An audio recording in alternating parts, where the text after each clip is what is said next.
Children, the next topic which we will discuss, it is Sher Shah Suri. I have already discussed about Babur. After Babur, his elder son Humayun, and now Sher Shah Suri. So the time period of Sher Shah Suri, it is 1540 to 45. So he was the son of Jagirdar, and his actual name was Farid Khan. So during his employment under the ruler of Bihar, he killed a tiger single-handedly. Therefore, he was known as Sher Khan.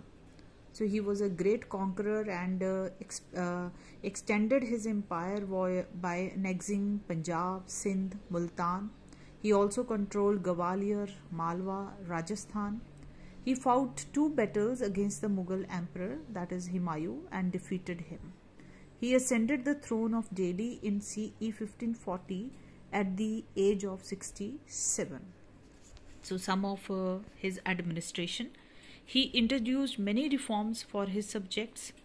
It is said that he looked after his subjects like his own, like a father who is looking after his children.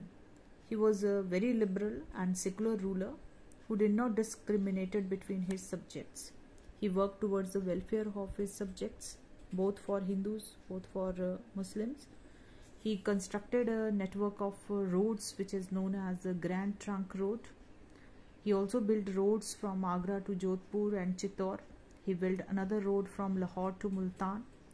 Then to make travel comfortable, Sher Shah built sarayans, wells. Trees were also planted on both sides of the roads. And some sarayans were constructed for the travelers. Special officers were appointed to ensure the safety of the travelers. Roads helped Sher Shah establish a good postal system and promoted inland trade also. His roads and sarais have been called the arteries of the empire. Sher Shah divided his empire into 47 provinces, and these were then divided into many districts and further several villages. They were looked after by the special officers which was appointed by him. Some reforms in his army. He had a large standing army. He himself recruited soldiers and paid salaries in cash. He revived the dag, that is branding of horses, chera, giving the I card to the soldiers. Sher Shah has efficient infantry, cavalry and artillery wing in his army. Something about his revenue. Revenue was fixed after land was measured and its yield. Land was divided into 3 categories: good average, good one, good land, average, bad land. And on the basis of the fertility, the taxes they were paid.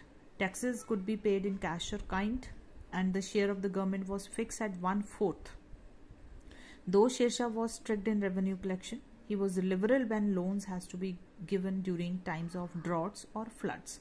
So he introduced the system of pata, that is a title deed, and agreement, which will clearly mention his land holdings and the amount of revenue which is to be paid by the peasants. He was a great builder also. He built the Purana Killa, which had a beautiful mosque. Then he also built his own mausoleum at Sarsaram in Bihar. His famous fort at Rostaggar is magnificent. You can see the pictures. Then death of the Sher Shah. He died in 1545 after a short rule of 5 years. So his successors, they were weak. Humayun returned to India and captured Delhi and Agra.